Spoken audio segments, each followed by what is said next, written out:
Indian War. I'm now 23, and the Second Continental Congress made me Commander-in-Chief for the Continental Army.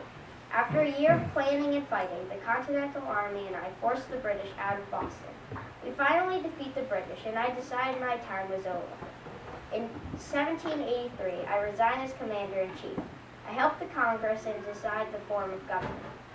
6 years later, in 1789, I become the first President of the United States. From that point, I helped the country run smoothly. Sadly, 10 years later, I die on December 14th, 1799. The end. I'm a person who laughs a lot, so I might laugh a little bit because I think it's funny myself. So it's titled Dear Diary. I was walking down 4th Ave and I saw her, Elizabeth Hartwell, a stunning figure, brown hair, sparkly eyes, and lips like a parrotfish.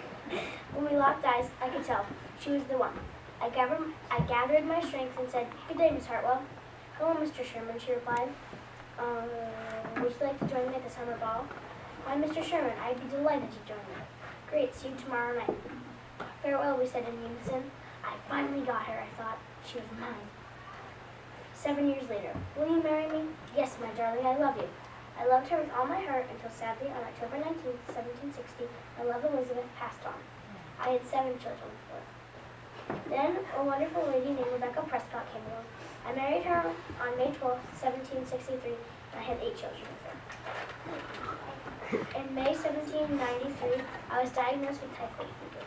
When I was sick, nobody could visit me, and I was in pain, and I was lonely. Dear Diary, this is Rebecca. Roger was buried in New Haven Green. I loved him. We had both good and bad times. I wish doctors could have cured him. He was the best husband anyone could have ever hoped for. We will all miss him dearly. Roger, if you're listening, I love you. Goodbye forever, my dear. Today's rebellion started by former Army personnel, Daniel Chase.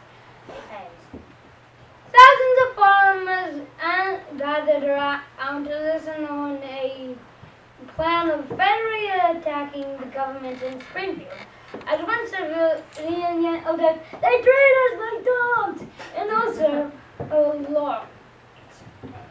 Crazy. The revolts continued to grow and gaining notice by newspapers like us.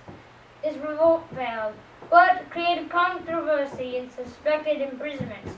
While many were sad, I met with Daniel today, and he says, if we had won this fight, then we would have already have been a great country.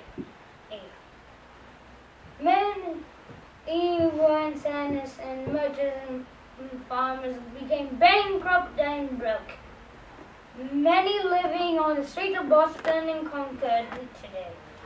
The government is suspected as not listening into our plans, which leaving many angry. There were a few deaths. This is reporter Alex Jones from Boston in Massachusetts. Ouch!